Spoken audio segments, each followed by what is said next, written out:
Depuis des siècles, l'arbre de Séphiroth fascine les mystiques, chercheurs spirituels, alchimistes, kabbalistes et thérapeutes de l'âme. Cette structure symbolique issue de la Kabbale juive est bien plus qu'un simple diagramme ésotérique. C'est une véritable cartographie de la création, de la conscience humaine et du retour vers l'unité.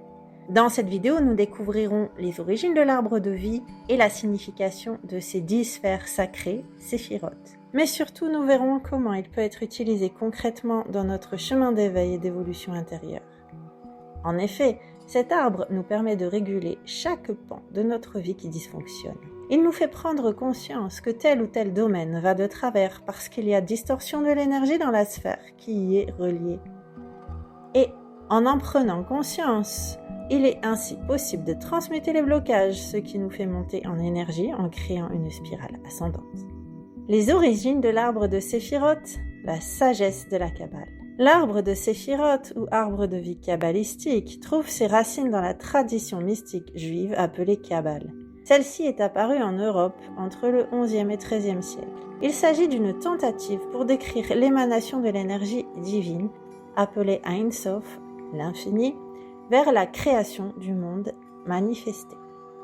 L'arbre est formé de 10 sphères appelées Séphiroth, pluriel de Séphira, qui signifie décompte ou émanation.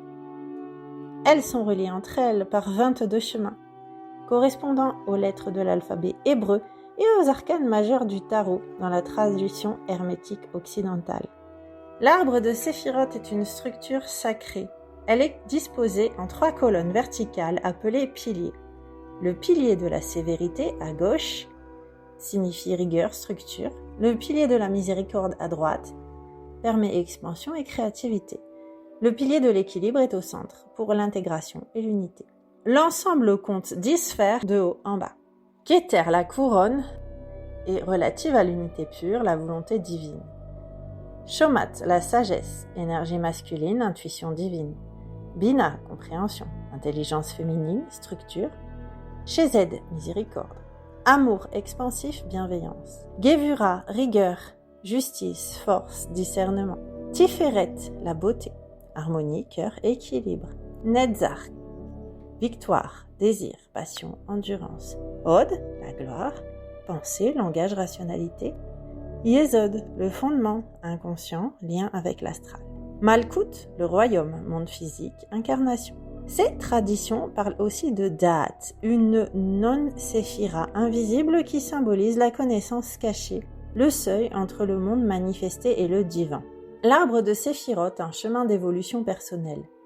Au-delà de son symbolisme mystique, l'arbre de Séphiroth est un outil initiatique puissant pour évoluer vers plus de conscience, de maîtrise et d'éveil.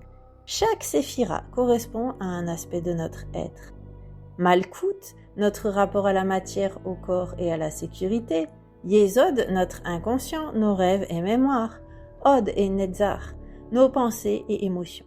Tiferet, notre cœur profond, l'âme. Chesed et Gevura, notre capacité à aimer et à poser des limites.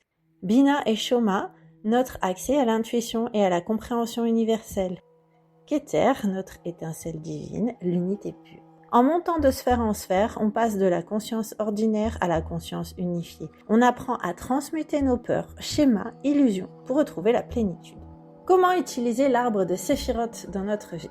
Faites d'abord un auto-diagnostic. Demandez-vous dans quel domaine vous êtes en souffrance dans votre vie, puis regardez chaque séphira.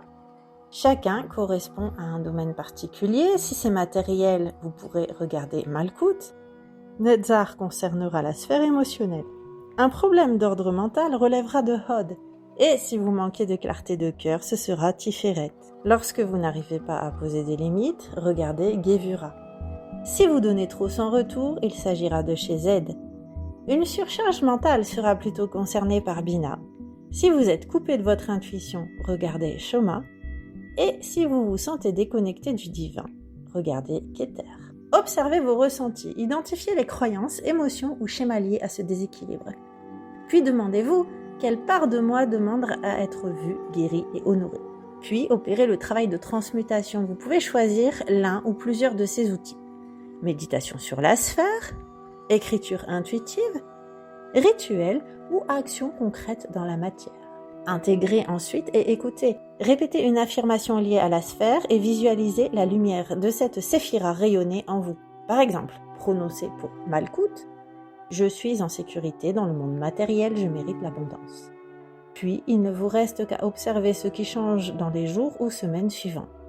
Si les déséquilibres disparaissent dans un domaine, vous pouvez vous concentrer sur d'autres secteurs à rééquilibrer.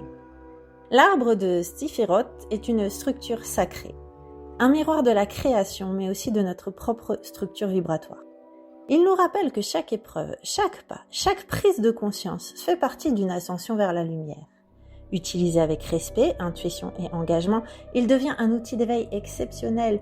Il peut nous reconnecter à notre essence, à la sagesse universelle et à l'amour originel. Et vous, quel séphiroth devez-vous travailler actuellement? N'hésitez pas à me dire en commentaire. Et n'hésitez pas à retrouver très bientôt quelques méditations que vous pourrez pratiquer avec l'arbre de Séphiroth.